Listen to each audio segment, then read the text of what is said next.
Welcome back to the hyperbolic coding chamber.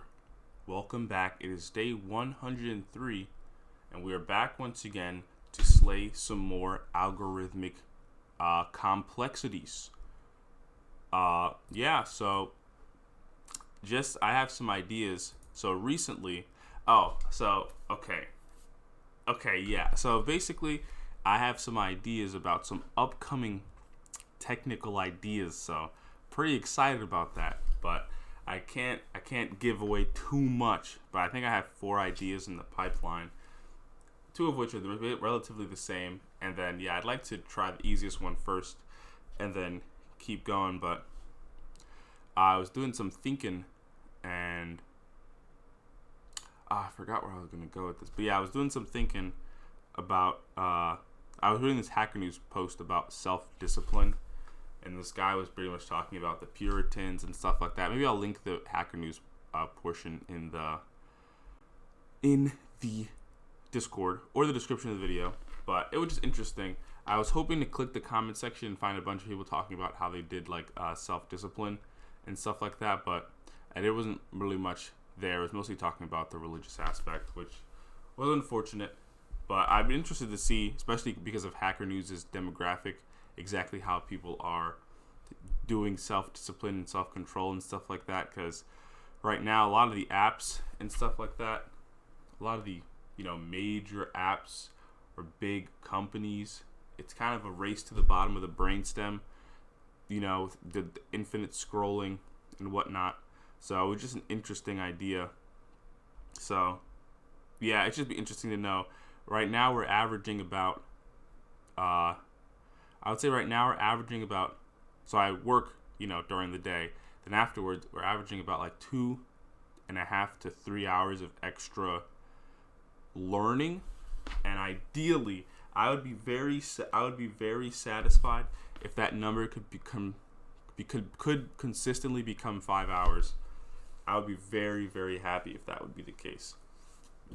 So if it could reach 5 hours, that would be pretty fantastic. But it's just interesting to see, because as I raise the time, it's just tough. It's harder and harder to. It's like an arms race. It's like I have to find something. It's like I'm optimizing a piece of code. I have to find a new way to break apart maybe the structure of the work. Maybe introspect about how this new system is different from the old system. For example, I used to do 30 minutes of LeetCode and then do learning right afterwards and do one more session. But I learned that 1 hour and 30 minutes is my max, basically, before I lose steam if I go consecutively. So then I had to do a bunch of trial and error. Then I learned Bear of Truth told me that on the Huberman Lab Science podcast that the optimal learning length is about 1 hour and 30 minutes, which ended up helping a lot, because then I could frame the study sessions much better, made me realize why I kept struggling to go past an hour and a half. So then I started to break it up. So I'd break up the session, I would do an hour, and then an hour later. The problem was I didn't get the added benefits of habit training. So in the Atomic Habits book, I forgot who wrote it, but the writer mentions that the best way to build a habit is to chain it to an already formed habit. So if you already do something that you are used to doing, you go to the gym every day at 6 and you want to get into a good habit of reading for 10 minutes a day, a good thing to do would be to go to the gym and then in your car, right after you finish in the gym, read 10 minutes, because you're chaining it to a habit you already do. And once that choice becomes easier, once you automate that choice away, it becomes much easier. So that was the problem with splitting up the sessions. I got more time, ultimately less.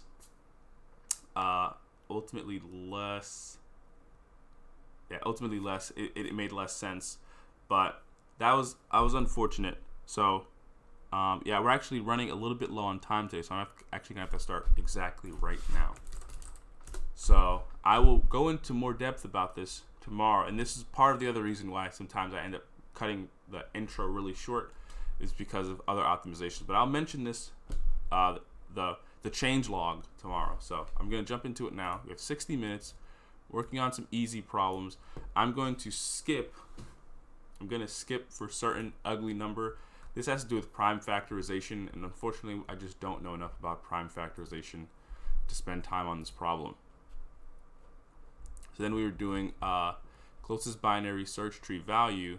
So given the root of a binary search tree and a target value, given the root of a binary search tree, given the root of a binary search tree and the target value, return the value in the BST that is closest to the target. So we're given a BST, a root, and a target, and we want to return the number that's closest to 3.714286. I think what we did was we used any order. I think what we ended up going with was actually pre-order, but we did pre-order. We put all the values into the array while also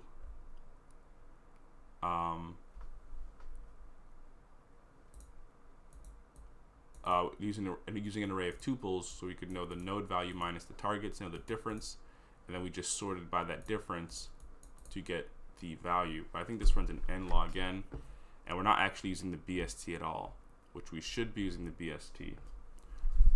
So how can we use the BST here?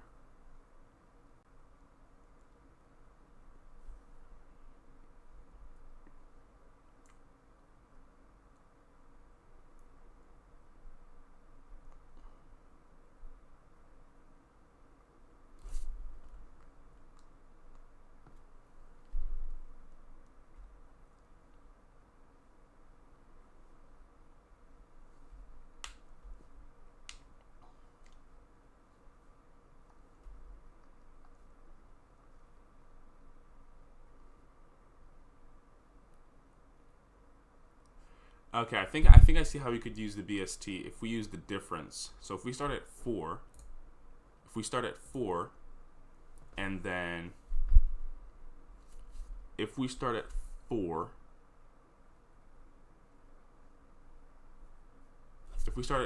and then we take the difference between 4 and the target, right? The target is 3.7 something. We do 4 minus 3.7 something, we get like 0.29. Okay, now we check left and right. The difference between 2 and 3 point something would be 1.7, and here it'd be like 1.3. And so I think we know to stop when the node that we're currently on is the closest.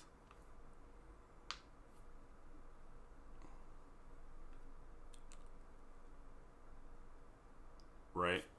Because 4 is the close. 4 would be the closest node.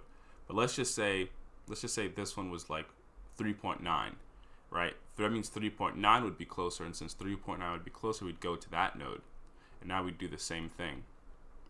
So we pretty much want to go the way. We're pretty much going to do a traversal.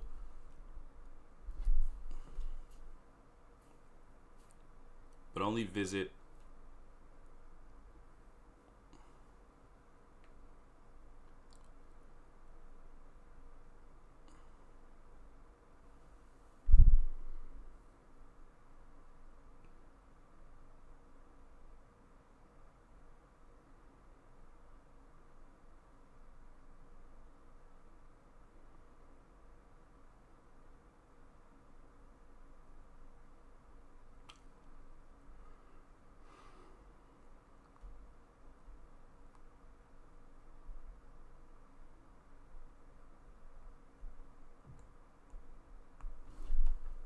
right. So I think what we want to do is we will remove this. Actually, we can still use it. So we'll call it find values. Still going to take a node, an array, and a target. We're still going to have array, and we're still going to return array sub 0. But what's going to happen though is find values is going to values into array, or add value into array when cur node is closest to target, right?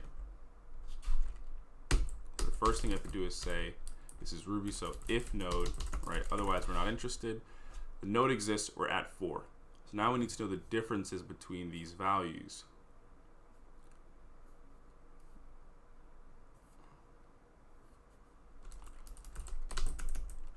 right? So we'll say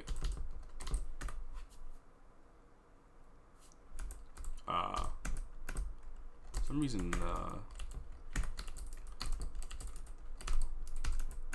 okay, if we say cur diff, right, which would be the node that we're currently at, is going to be node.val minus target, you know, and we're going to wrap it in absolute value.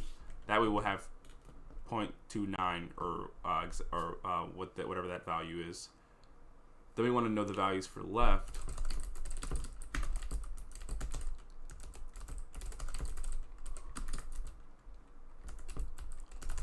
Say right diff, we'll say node.left.val.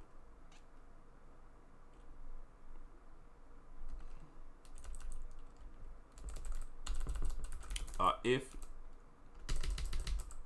we'll say node.left, right, then it gets the value of node.left.val minus target ABS, and we'll copy. And otherwise, it gets the value of float positive infinity, right? Because if we set the else value to be 0, the problem would be that we'd always choose the node that's non-existent. So we'll change this to right. Then I think we're gonna have a couple of cases here. If cur diff is less than left diff and cur diff left than right diff, I'll make this slightly smaller so it's more readable. One more smaller. Is it still readable? And that's sort of still readable. And then what we'll want to do is say r dot push node dot val.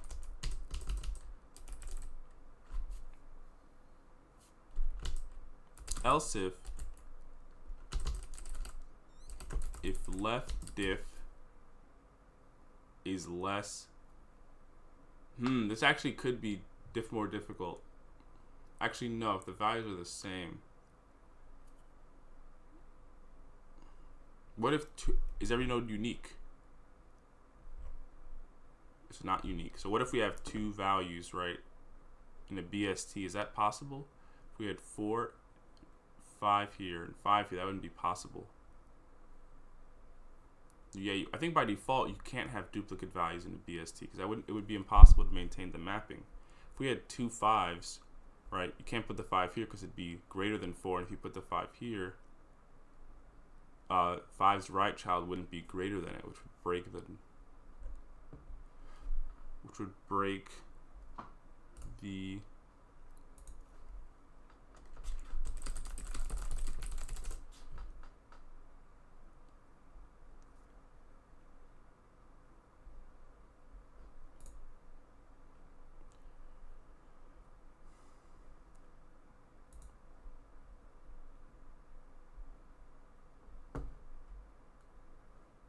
yeah, it's unknown whether or not you can have if the tree will have duplicates, I guess. I think one way to check actually is if I just keep this as if and we're gonna return the wrong answer, and that's okay. I'm just gonna return 4. We're gonna return the wrong answer, but I'm gonna check if they do any validation. If I add another 5, they should say that the input isn't a valid BST. Right, okay. So I don't think we have to worry about that then. So if that's the case, we go down right. I mean, if cur diff, right now we know, like, if we have 2, right, the difference between the target and 2 is like 1.7, right? Let's just say it was like 3.9. Right, it would mean that 2 is smallest of the 3. So it means we actually want to visit 2 next. So I'll say else if left diff is less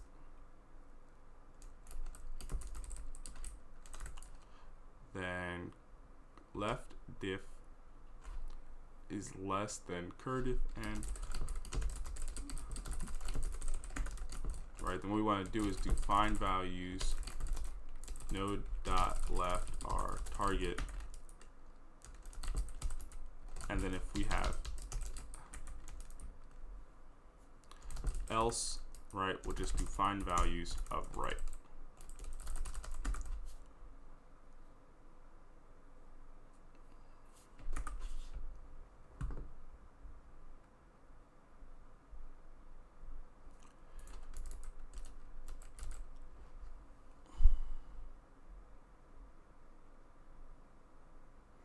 So if we did this for 4, we'd get the different values.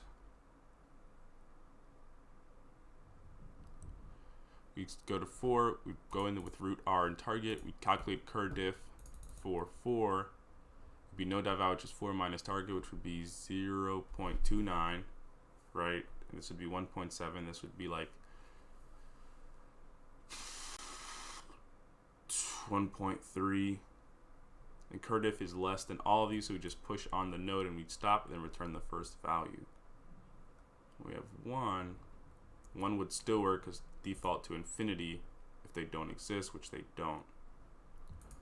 So let's try. I say I removed 4. We did.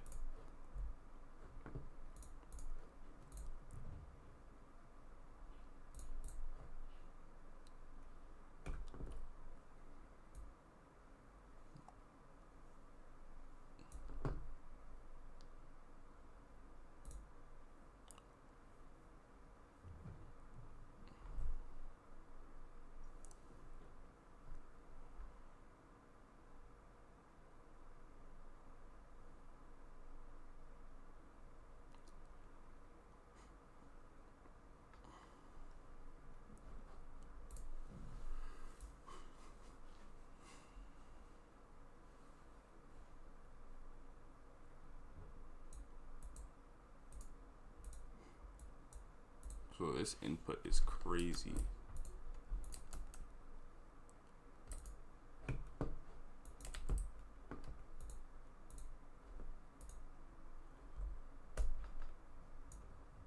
So I'm returning 4, and they're returning 3.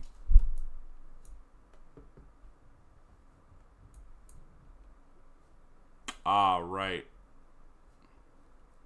These would all be less than 4. So it's actually hard to know. 1, 2, 3. So you end up returning 4 here. So the way the BST is, you're right, because 1 is less than 4, and then we end up with a weird thing. So the way we're going about it just is not true. I guess I can't see a version of it then that I guess the most the BST can do is segment the tree. Or maybe not. Then yeah, I'm actually uncertain. I would say then the best that we can do is visit the entire tree and then sort it and take the first value. So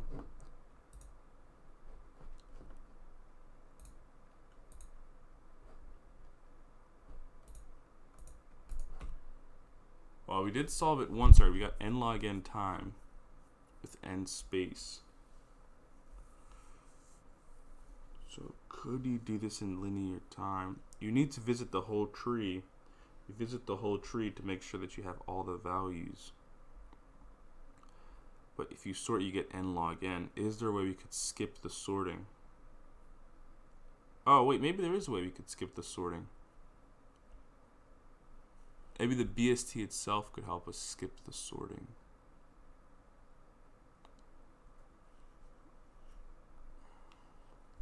So if we had this tree, how would we print it in order? I turn the tree visualizer back on, have a tree, and we want to print it in order.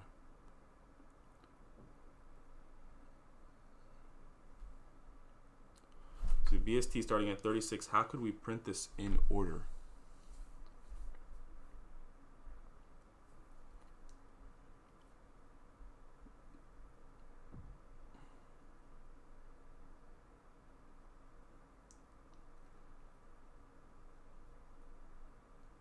Would you just do pre-order? You go as far left as you can, you go 0, then n, then R, then N, then R.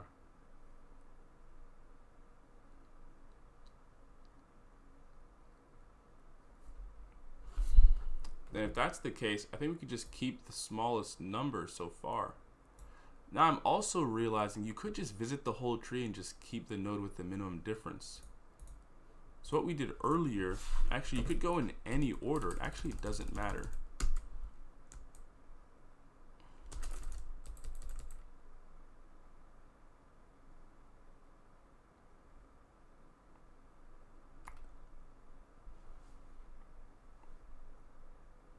We'll still use an array just because it's by reference, and every call of the function will have access to it, but the array will just have one element, which is going to be a minimum value. We'll just return the first element, and then we'll just say node.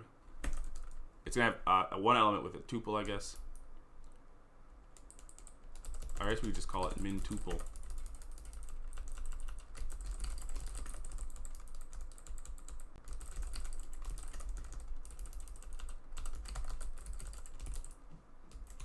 And the first value is going to be the node at the value at that node, and the second value is going to be the difference. So what we'll do is we'll just say MinTuple can start with the value of root and root.val minus target.abs.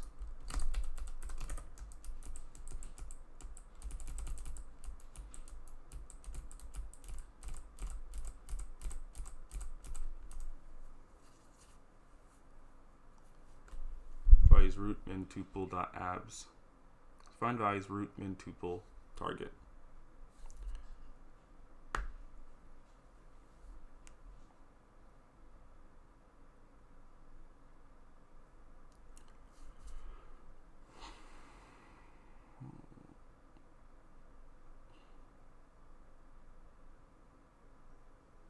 Okay, yeah, and so we're just going to take the minimum. So we're going to say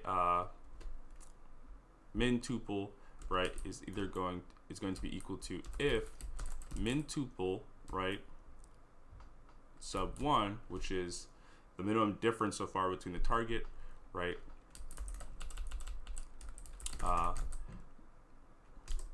is less than node.value minus target.abs, and if that is the case, if MinTuple, right, is less than node.val minus target, the absolute value of that, then MinTuple is going to be equal to MinTuple. Otherwise, it's going to be equal to node.val and node.val minus target.abs.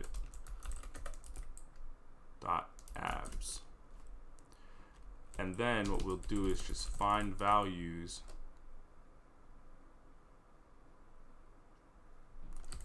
node.left MinTuple target. And I think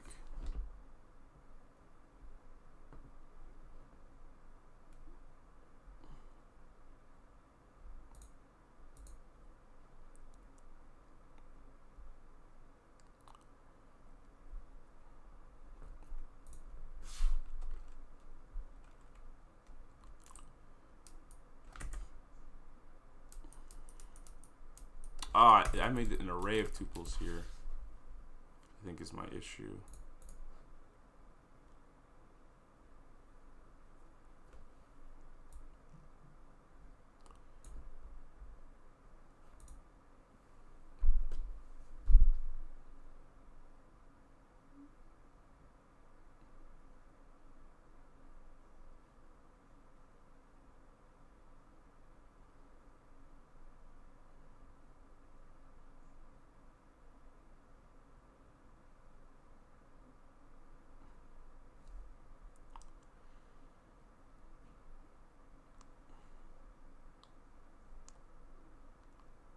Okay, what is going on here? Why is my output?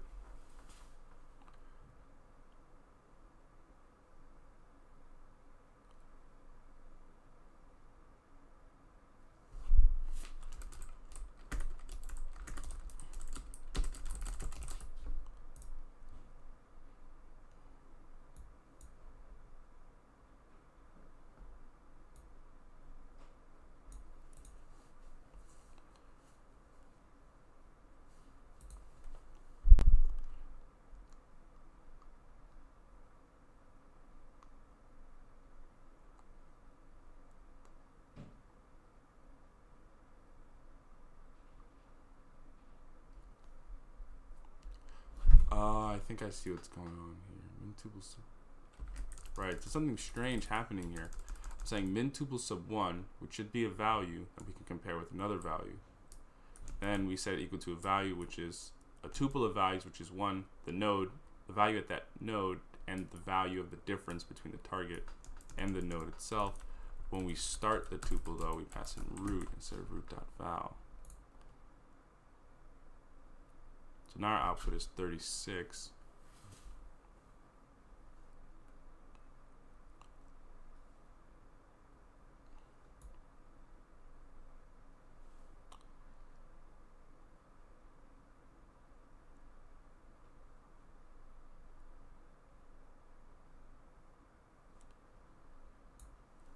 Let's try with a way simpler test case.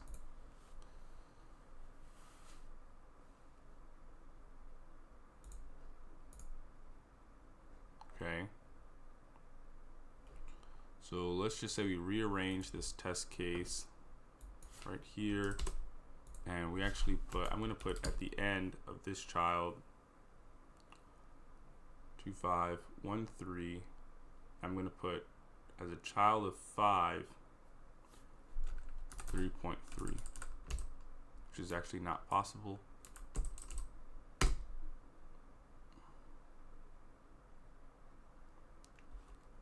Actually, I'm going to put 6, which should be possible. It shouldn't change the answer. Wait, how is child of...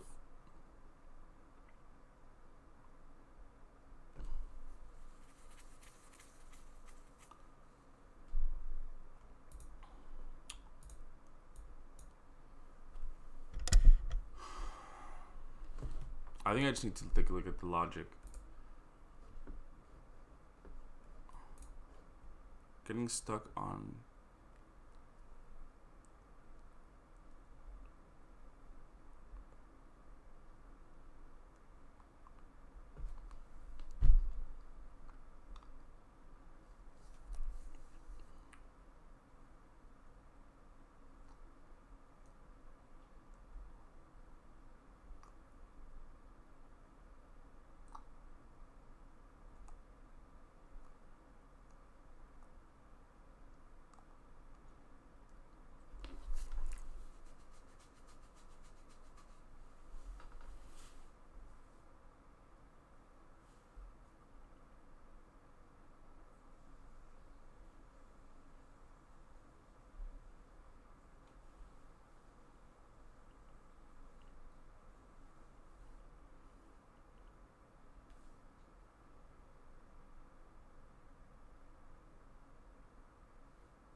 Target is 3.42. We want to find the node that's closest to 3.42. 3.42, 2 minus 3.42 gives you 1.42.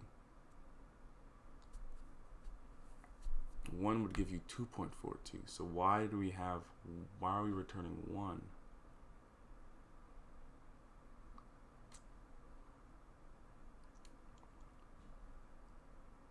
So say we follow it in. MinTuple is already set to 1. Node does exist. MinTuple sub 1, which would be the difference, which is 2.42. Is it less than node.val, which is also 1, minus target, which is 3.4? You get 2.42, the same value. It's not, so we give it node.val minus target.app, which is the same value. It stays the same. Then we visit node.left, but it's null, so we don't change anything. We visit right. Now we're in 2. MinTuple is equal to MinTuple sub 1, which is 2.42, which is it less than 2 minus 3.42, the absolute value? No. Node.val. I'm actually so confused as to why this isn't working. If I do puts MinTuple,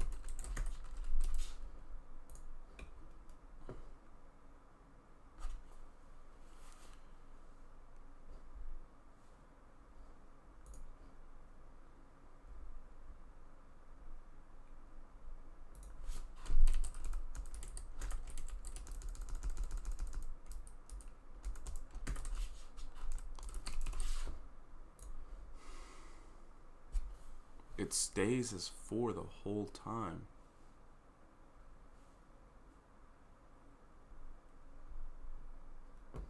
I don't know. I'm just running this.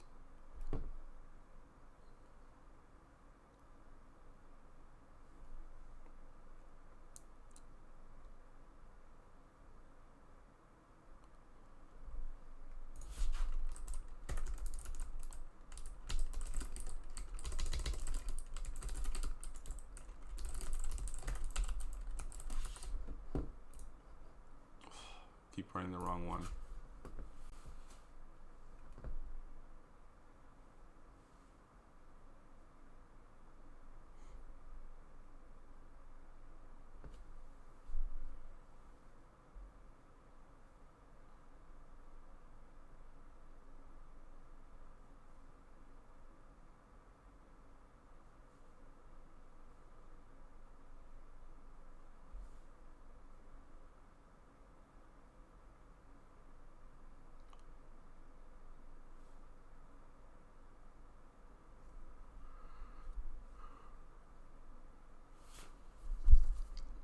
Why is this happening?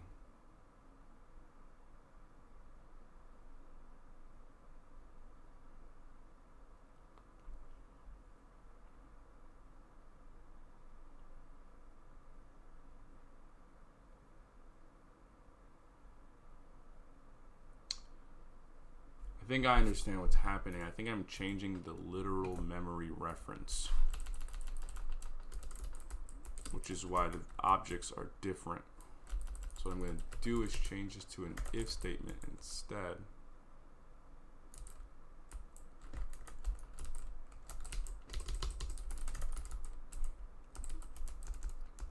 So before, if it was if current MinTuple was less than this value, you'd update it to be itself. There's no point of updating it to be itself, so we'll just say if MinTuple1 is greater than node.val, right, this new potential value, then we're going to update MinTuple like this. Say MinTuple, so 1 now equals node.val. MinTuple, so 1 now equals this.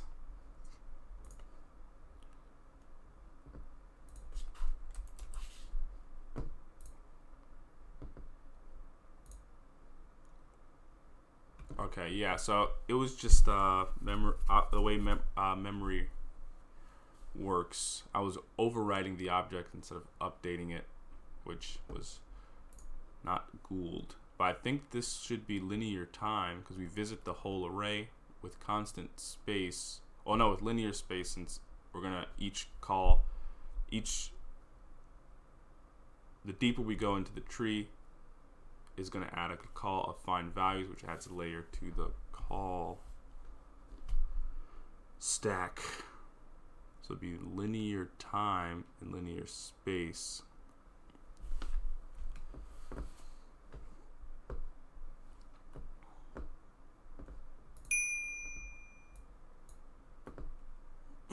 Cursive in order plus linear search. In order traversal and then find the closest element in a sorted array with built-in min.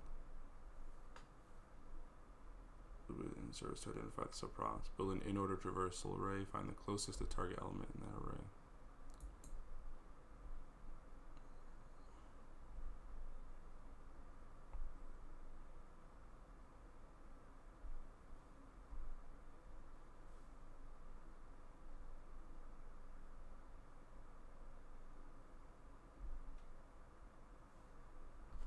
Right, I forgot the part where we were going to try and use, we were going to do, if we do,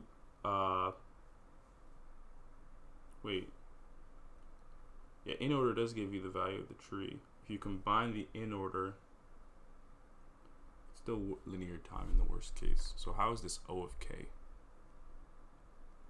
Optimize the approach. Optimize the approach one in the case where an index k of the closest element is much smaller.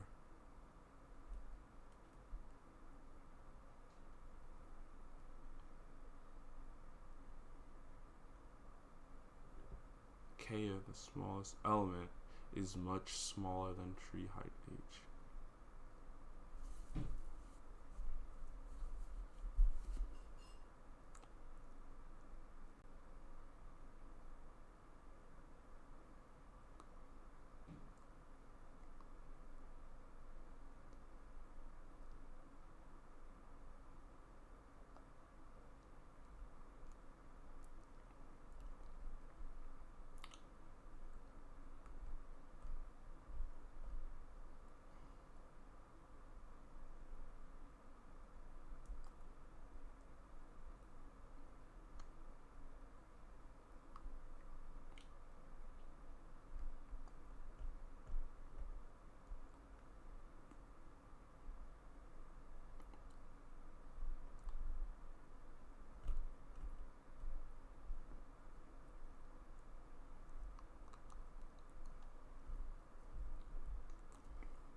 K is an index of the closest element.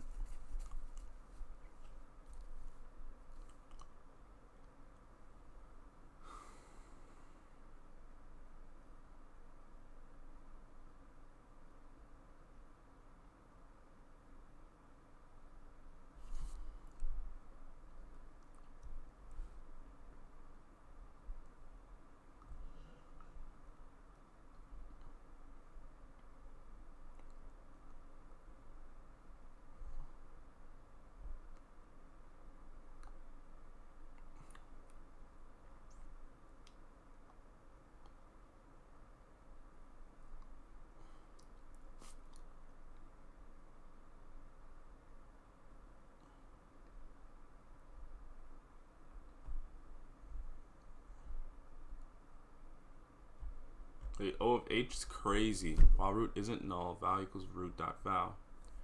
Closest is equal to math dot absolute.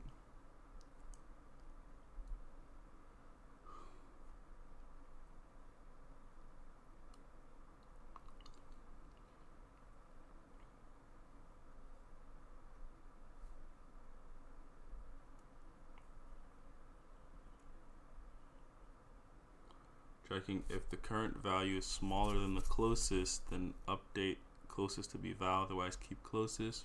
Now root is equal to if target is less than the root value,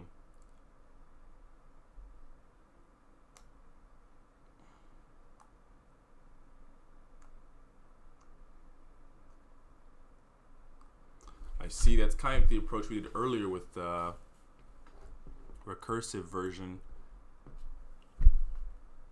except I was stopping really early. This one keeps going.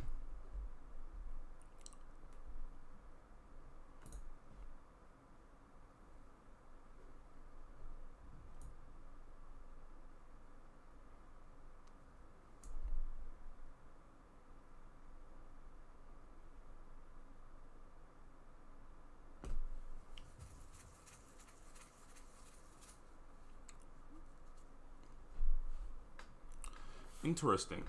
Okay.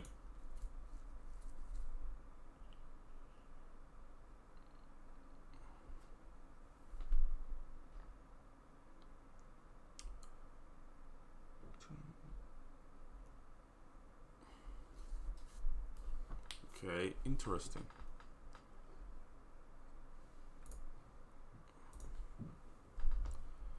Okay, we'll take that. Closest binary search tree with value. Yeah, the using the BST part was clever, but I think linear time is also good enough, I feel like. But yeah, using the BST there is really clever. I'm trying to see if, yeah, just keep going.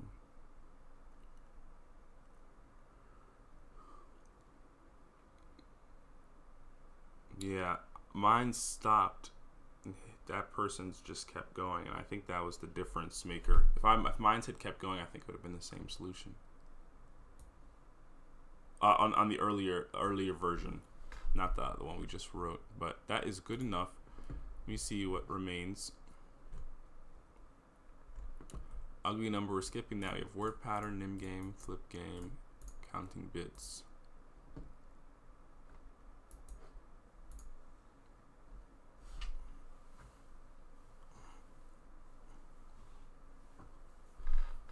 So given a pattern and string S, find if S follows the same pattern. Here, follow means a full match, such that there is a bijection between a letter in a pattern and a non-empty word in S. So we're given a pattern and a string S.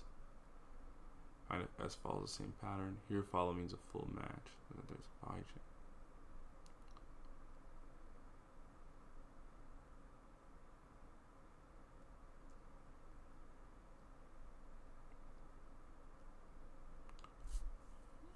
So pattern here is A, B, B, A.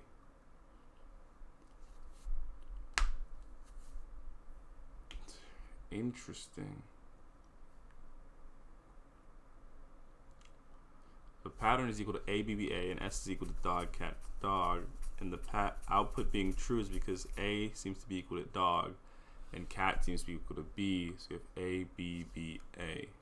Example 2, we have A, B, B, A, which is dog, cat, cat, fish. The pattern is false, and we have pattern A, A, A, A, and our S is dog, cat, cat, dog. Pattern length can be 300 characters long. Pattern contains only lowercase English letters. Okay. S length can be up to 3,000 characters. S contains only lowercase English letters and spaces. S does not contain any leading or trailing spaces. All the words in S are separated by a single space. Okay.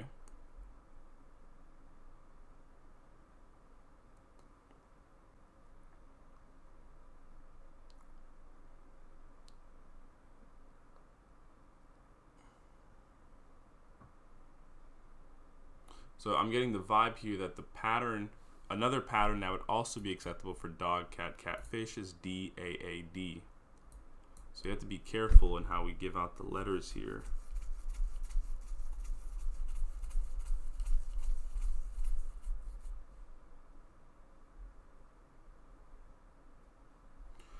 So to be careful in how we give out the letters. But I think we could just do something where we split the string S, and because of the constraints, we know for certain that they'll always be separated by a space. So we have ABBA, S, dog, cat, cat, dog. Dog, cat, cat, dog. So what if we pulled pattern into a stack or into a queue, and we're going to be a little bit slow because of this, but if we had a deck implementation or a linked list implementation, it would be good. But we're going to use ABBA here as a queue, and we're going to have to give out letters. And then what we're going to do is split. If we split S by space, we're going to have dog, cat, cat, dog. And then what we can do is, as we going through the split string, we'll just say, okay, we'll have a hash of, have a mapping, right, of you know, an S split, which could be like dog, to a letter like A. And if we don't have that mapping, we'll assign a new letter. So if we were to check in the map for dog right now, it'd be empty, so we'd assign a new letter of A. Then we'd go to cat. Cat would have no letter, so we'd assign a new letter of B. Then we check if cat has a letter. It does. And it does match the next letter that we're iterating through, which is B. And then we can check for dog,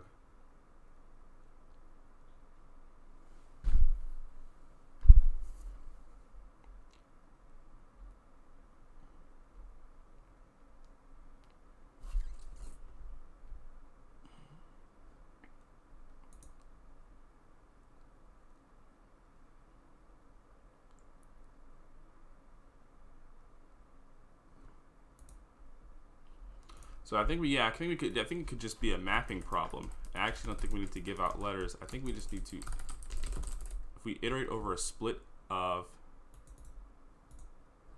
actually if we iterate over cars of pattern, right, we'd have an index like 0,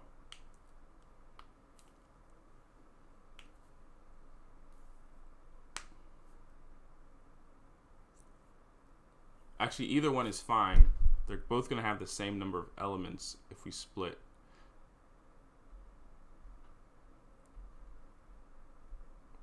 Presumably. So we'll just check if dog, I guess our assumption is pattern and S are parallel, and they should be based on items. So we talk about the length. They said the length can be up to 300 for pattern. The length can be up to 3,000 for s.length. But we're not talking about the the actual. Oh no, yeah, I think it's fine. They're talking about the length of the string, but I think the elements in s.length should be the same. Like if we split all the strings in S, we should get 300 splits, and we should have 300 characters in pattern. And then we'll just say we'll have mapping will be equal to a new hash where the default value is going to be nil. I think the default value is nil by default.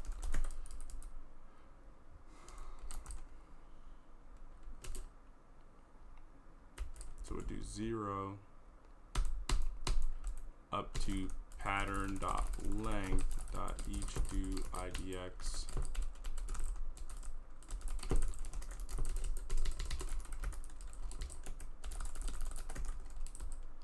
right, and then what we said we were going to do, we need to call this s-split. It'll be called s.split by space. What we're going to do is just check, right, if the current value, the current index for the current block we're working on in S, which would be like dog, cat, or fish, the current split doesn't have, if it has a value in the hash, we just want to check that it's equal to what it should be, right? Dog should map to A, and A should map to dog.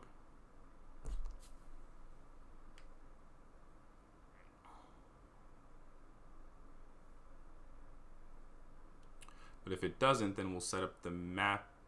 If it's empty, we'll set up the mapping, right? So we'll say, check mappings. If mapping matches, good. If mapping doesn't match, we return false. And then the final part is if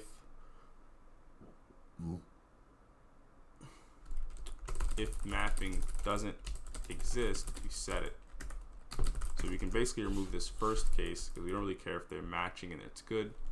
So if the mapping doesn't match, so what we want to do first is check if the mapping doesn't exist. So if the mapping doesn't exist, and one way to check if the mapping doesn't exist, a way to check if the mapping doesn't exist, if we say mapping dot key, so say mapping dot key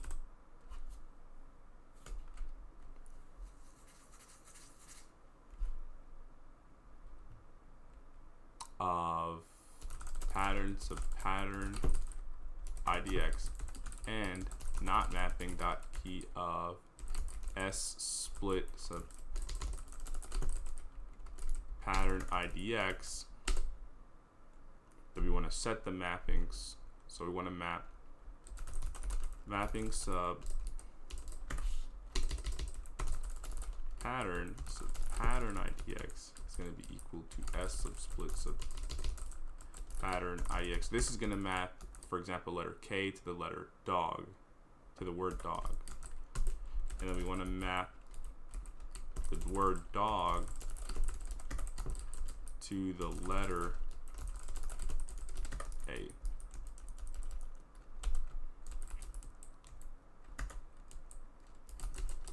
Then we're going to have else if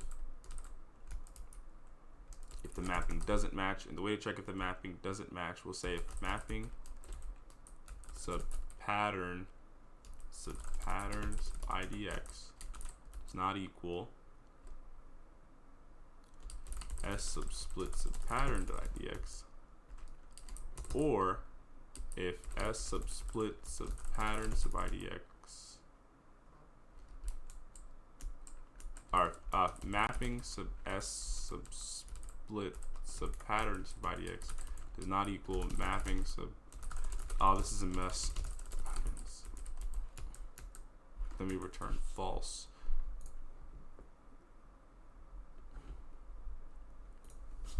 So let me just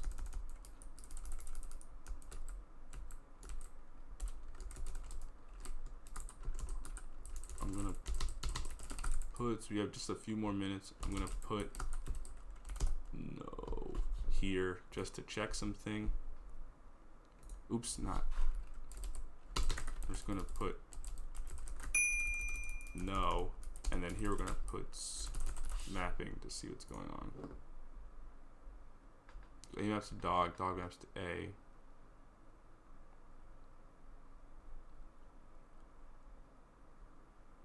And then we get to cat, and so we say B maps to cat and cat maps to B. Let me say a mapping subpattern sub IDX, which is a letter, does not equal S subsplit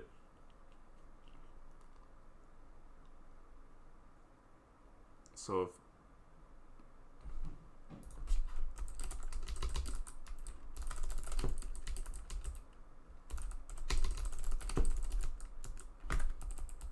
and then I'm gonna print S subsplit patterns IDX.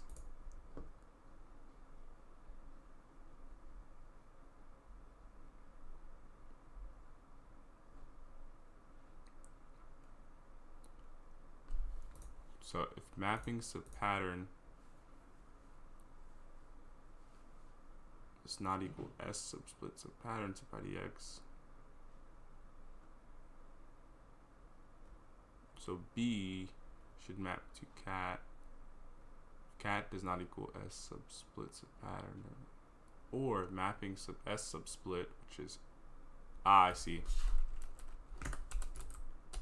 And I think this should give us the right answer because we get no no's. Now we can return false. And if we run the example test cases,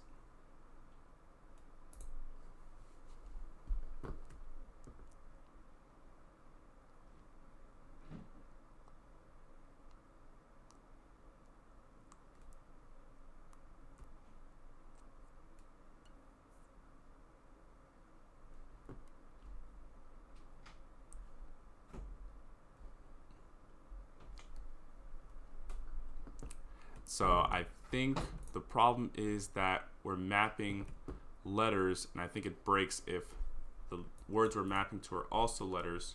So I think what we want to do is actually overwrite. Obviously, pattern will be equal to pattern dot split. We basically just want to turn pattern into numbers instead, and if we do that, we should be fine. I'm trying to think of a fast way to do that. We have like 2 minutes. Fast way to do that. Fast way to do that is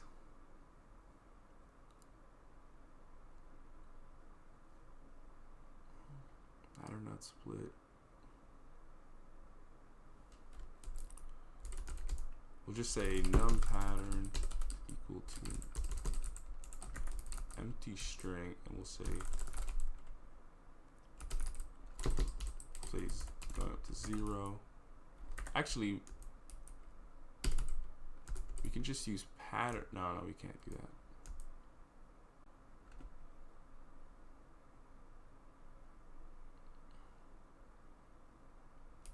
Yeah, we need another mapping just to turn these letters into another letter, but we're out of time. So we'll finish this problem tomorrow, but it just needs like a quick tweak.